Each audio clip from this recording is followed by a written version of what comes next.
I got a really bad concussion. I was doing a string out drill with my buddy, running back, and you've played, you guys, I mean, you've played the most football here. I mean, you get lit up. Oh, yeah. I did a strung out drill, bang, lights, like lit up. And it's like at that time, yes, great, thanks, Isler. Thanks for doing that drill for me. Cool. And unfortunately for me, it was almost like my lights turned off. This is gonna hurt. It's time for the Suffering Podcast.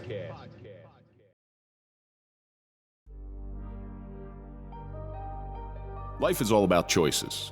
Sometimes those presented choices are clear-cut and easy. Others arrive with no clear beneficial avenue, leaving you wondering which one will be correct. Each person's decision-making process is unique. A multitude of factors will influence whether you go right or left. Ultimately, it's your choice whether you stay on the highway or take the back roads. The choices you make in the moment can define the rest of your life. Existing with regret or second-guessing is a path to misery. Even the most well-thought-out plan that seems to be the best at the time can leave you with doubt. I'm Kevin Donaldson here with Mike Falaise, and welcome to the Suffering Podcast. If you're a fan of overcoming adversity and overcoming suffering, then we're for you, because that's what we do here, and that's the stories that we highlight. So do me a favor, hit that like button, subscribe to the channel, please comment, ring the bell so you can get notified of all of our new content. Now you can join. Follow us on all social media so you can find out exactly what we're up to. On tonight's episode of the Suffering Podcast, we got two very special people here. We want to welcome Matt Isler to talk real special to talk about the suffering of resignations with special guest host, the Hurricane himself. Welcome back, Mike DePalma. It's great for to the be 15th time. This is not about me. This is What are we, about 170 episodes in? Mike's been on 100 of them. I'm off the hook, but I keep on doing the same stuff. He's the John Madden of the Suffering Podcast. His color commentary. Well, you know, when the guests come in here, they feel bad about themselves sometimes, you know. So they have Mike here, so they say, at least I'm not as bad as him. I didn't do what he did. Before we get into anything, let's throw a big shout out to our marquee sponsor. That's Toyota of Hackensack. We don't trust anybody as police, but we do trust Toyota of Hackensack. Go to toyotahackensack.com. Let them find you a car. So, Matt, each week we take a question from our audience. This question comes from JC27 Finkel. I think that's Ray's brother. Could be it, Ray Finkel. Yeah, Ray Finkel. Laces out. Laces out. Finkel, Great Einhorn. Finkel, Einhorn. Einhorn, Finkel. How do you deal with an abuse of power? We all have bosses in our lives. I don't think anybody here, well, Mike is now a boss, so fuck you. It's not really But we've all had those bosses that sort of overstep their bounds. They take their power a little too seriously. Sometimes the power goes to their head. And over time, we deal with them differently. So how do you deal with an abuse of power? In my experience, I would just step back and maybe wait for a private moment to have a discussion with a supervisor. There's plenty of instances in my career where, you know, a sergeant had to pull me aside and have a conversation. And well, that's a good boss. So that's a boss that is using his power in the proper way. right. But you've had other bosses, not even in your police career, but also in your private life, sure, that have just, you know, I worked at they get off on it. Sure, I worked at a swim club. I was a lifeguard as a teenager, and a person was upset that I wasn't blowing the whistle and taking charge. And it's just, what are you gonna do? You know, you just kind of eventually I resigned that position, but you know, you just kind of you roll with it, and you can't really. I feel like the more you push abuse of power, the more you're gonna get it. So you kind of just got to step back and roll with the punches. That's it. Nothing's probably worse than his boss now. Yeah. But anyway, go ahead, Mike. And speaking of That's bosses, that's why. Well, I'm not. No. so Mike, we all know the way that you used to deal with an abuse of power. Wait. Well, this is outside of my former job. Well, law it could enforcement. it could be your former job as well, but you've learned some stuff. So you're a little further along down the journey. You deal with an abuse of power a little bit differently now. I do. I definitely know the consequences. I agree with Matt. I mean, now you just have to step back and, you know, think about things, take some deep breaths, and then go back with an answer. But, you know, prior to that, obviously, I mean, the Mickey Mouse is right there. And, you know, it's something I did. You know, this is, you know, in the legal battle I was in, it was a very abusive lawyer in so many different ways. And, you know. But you're a boss now, so has that had any effect on the way you deal with your your employees now? No, I mean, I was a commander in the Army, so I kind of have that experience. I wasn't, a boss as in, PD. It's just a little different. You just go with them. You have to know I always say you have to know your soldiers. You have to know the people around you. You have to know about them. You don't need to micromanage people or anything like that. You just, hey, It you got a never problem? works. No, it just doesn't. And these are grown men, Yeah. Well, and grown men with hundreds of years of experience, So, you got to just, go with the flow. And honestly, it's not even being the boss. These guys that work, we all work together. And that's just a blessing. Right. You don't get many people like that nowadays. It's a blessing. Mike, what do you think? You were a boss, but there were times when you weren't. Yeah, well, I mean, before my law enforcement career, when I was working in construction, we used to handle it differently. Yeah. You get an overbearing boss, you're out in the parking lot after work. And in the military too, it's Yeah. frag his ass. But I mean, you get an overbearing boss in law enforcement. It's a touchy subject because you really don't want to go rat your, if your sergeant's overbearing, you don't want to go over his head and tell the lieutenant and everything. You really just have to let cooler heads prevail, and like you said, maybe take him on the side one day and say, I've done it before. I didn't appreciate the way you yelled at me, especially when you're on a call. That's a good thing. You try to handle it like an adult. It doesn't work. Sometimes. Abuse it, When you're on a call and one of your supervisors berates you in front of that method doesn't work. that doesn't work at all. So, I've always been a believer that if you treat people like children, they're going to act like children. If you treat them like adults, they're going to act like adults. It doesn't always work, but I think by far and large that is the way to go. So you see this in every facet of life. I know you have experience. The big thing you see it in is like HOA organizations. Yeah. They get the power, and all of a sudden, or what they perceive as power, and all of a sudden they just think that they're king big shit. And it never works because they become resented. So early on in my career, having that same mindset that if you treat me like a child, I'm going to act like a child type of thing, I used to fire back because I'm a chess player. So I always say play chess, not checkers. I used to think 3 or 4 moves ahead, and I'd sit there and wait, and I'd strike at the right time. Mind you, I never got promoted. There's a reason why I never got promoted, because I was constantly fighting administration. I was constantly fighting overbearing bosses. Every time I could stick a needle in, I would stick a needle in. Now, I think 3 or 4 moves ahead until I trap them into going exactly where I want them to go. I lead them in a path exactly where I want them to go. Because it just happened in my job right now, where something happened, I didn't like it. I did it in a way where there wasn't anything that they could do. They just had to eat it. Now, I know if you go up against a overbearing boss, you better be better than everybody else. You can't be as good as everybody else. You better be better than everybody else, because the first time you step on your dick, you're done. You know it. Like, you know that going in. But again, law enforcement, that's a little different. Law enforcement, I believe, we took a job that we're supposed to protect people who can't protect themselves, yet we're horrible at protecting our fellow officers. Certain people in the PD will have information that could bolster your case and prove what you're trying to say, but they won't say anything because they're afraid of blowback. And I think that's horrible. You know what happened with me, though? I was in the detective bureau for 10 years, and law enforcement changes on a daily basis. I wasn't in patrol for those 10 years, and everything changed. So when I got promoted to sergeant, I got put back in patrol. I grabbed my whole squad, took them out one night. I said, listen, I need you guys more than you need me. Yeah. You're going to have to teach me what's going on now. And I always said the best part about being a supervisor, be one of the guys. Yeah. Don't, if you didn't see the sergeant stripes on my sleeve, you would have never known I was a sergeant. I'm a get dirty guy. I'm not, you go do this, you go do that. I said, let's go do this. That's very effective. That's even in the military. Well, that's you inspiring. Do what they do. That's inspiring, because what you want to do with the people underneath you is inspire them. You want them to want to work for you because they don't want to let you down. I had a boss. I was very fortunate to have a boss like that. He wasn't very well liked by administration either. But whatever I did out on the street while he was my boss, I made sure to do it to the best of my ability, extra, because I wanted to make him shine. I wanted to make him look good.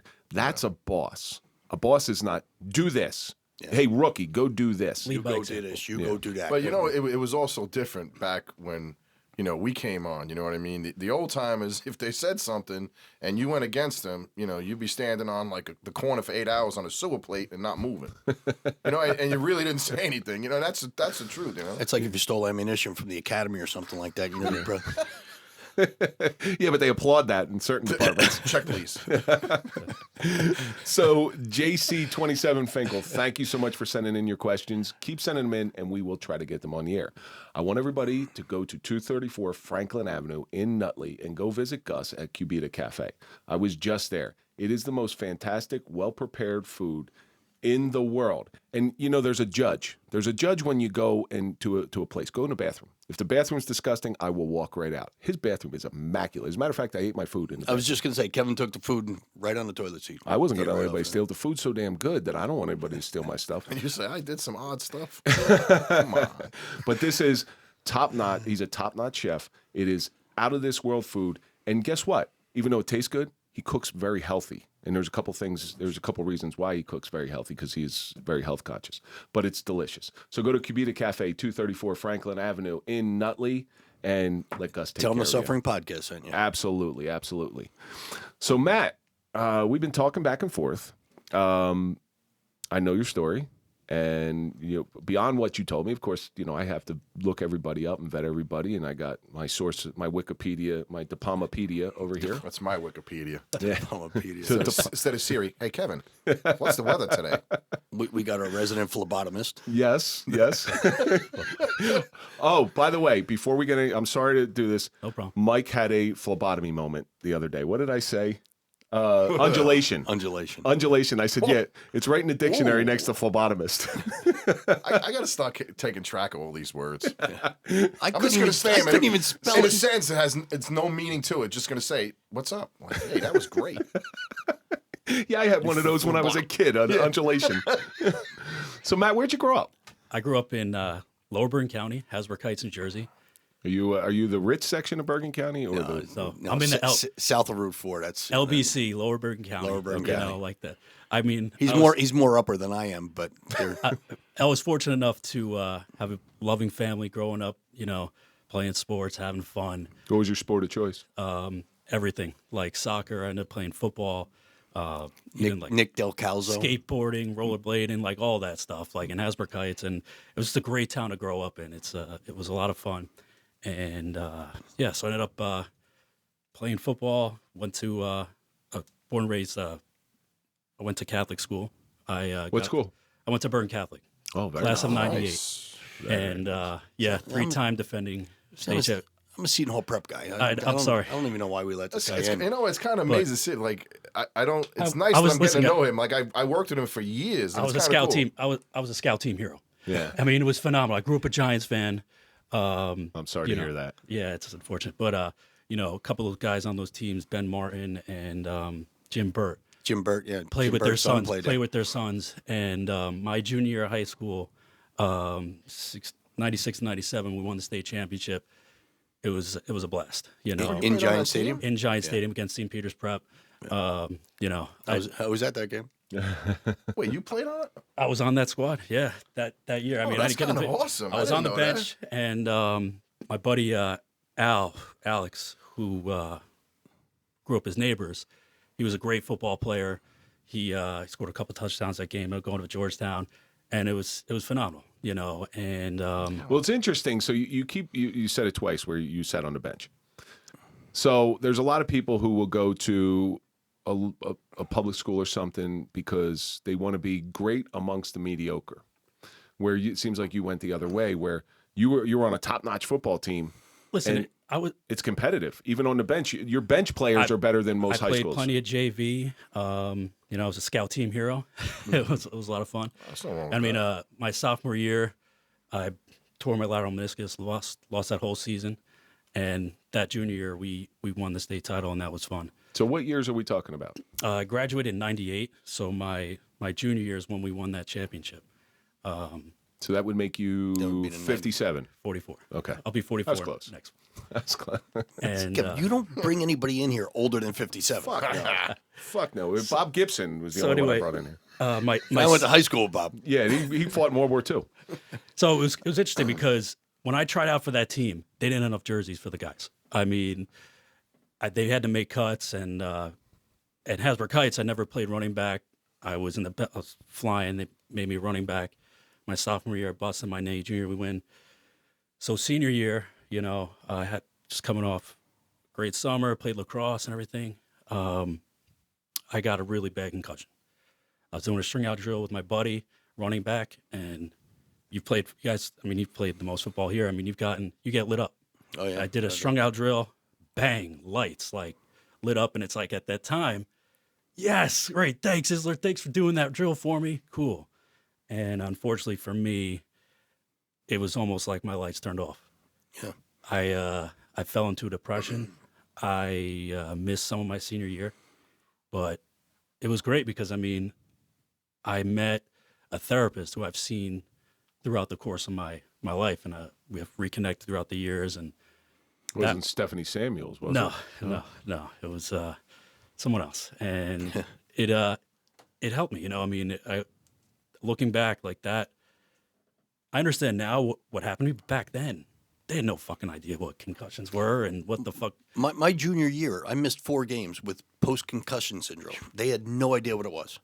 No idea. Doctors would never clear me to get back in. It's Matt. It's very impactful in your life. Obviously, I know what you've been through, Mike, and yeah, it's No, you not know, just me. Them. I mean, even football player. There's so much that we learned in the past. So I lost some of my time. I lost some time. That's a concussion. Don't worry about it.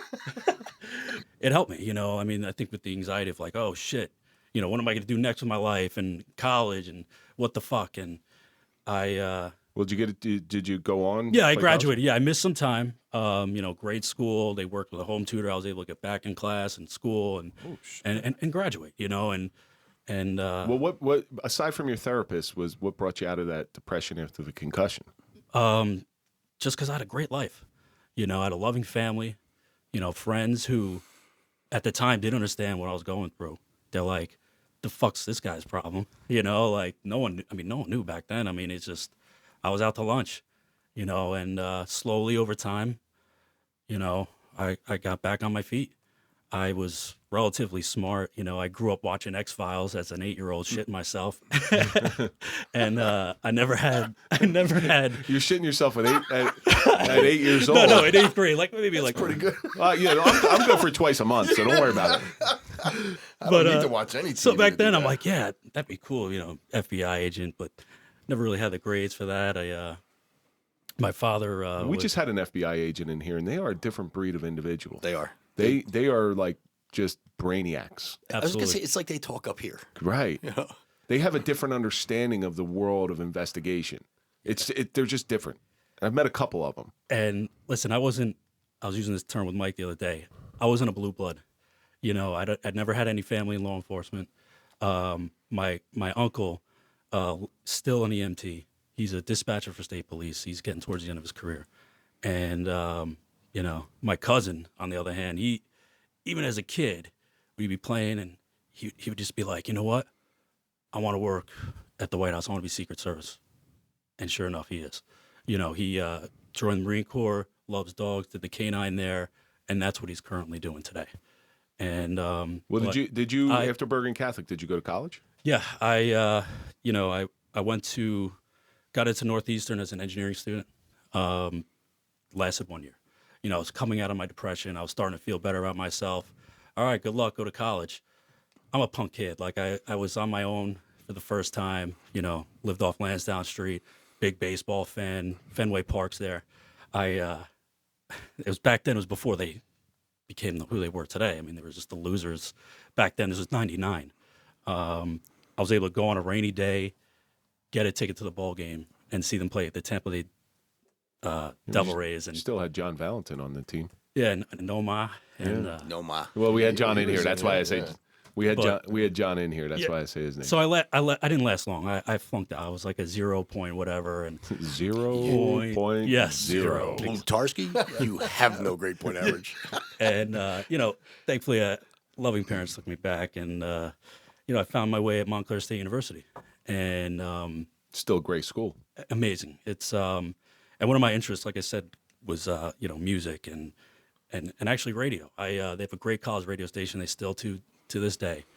And I was just a punk kid, like figuring myself out, you know? You know the funny thing, I went to FDU and they had a radio station, and the only reason I worked the radio station is so I could hawk CDs. Like I stole every CD that I ever touched. Don't give Mike any Why ideas. don't you say something about that? Like now, bring Oh, that up every time. I'm telling you right now, I stole every CD that came across my hands. Well, for me, it was like my fraternity. You know, like I met people with similar music interests, going to concerts and things of that nature, and it was great. And you know, even up until that point, you know, never really thought about law enforcement. And then you know, 9/11 happened on a morning where it was one of my worst classes. It was some literature class. Early in the morning I'm on a a literature Tuesday. major. Yeah. I'm sorry. You're very. I could see that. Why, 'cause I'm a nerd? Offense. No offense. No. He's a hidden nerd. You said it, not me. No, don't worry about it. I am a nerd. It's okay. It's all right. I've accepted it. So this professor comes in nonchalantly. You know, I'd gotten there early. It was early in the semester. I'm sitting there. Okay, I'm gonna make it through this tough class. Not one of my favorites, but and comes in nonchalant. Hey, heard something hit the World Trade Center. Let's go take a look. We could see the clouds. You know, it was a beautiful day. You saw it, the smoke, and I'm just like, an accident happened. How we all thought. And went through her class, you know, and then went on campus and then, you know, heard relatively what happened. And over time, like shortly thereafter, I started thinking to myself, you know what, that's something that I would want to get involved in, you know, and Well, do you think military or police? police. Police, yeah. Yeah, I started thinking about it, taking exams as I started finishing my career, well, my college career. I graduated, and I got a late start in the game. I think I started taking my test at 22, 23. I mean, that's typically That's pretty good. it's I turned average. 30 Like, in the academy. Yeah. I think I turned 33. I mean, I was 33 in the academy. I think the average hiring of a cop is somewhere between 25 and 27. Yeah, I was 25. Yeah, I was 26. So I mean, you're right in the So, wheels. yeah, right. I remember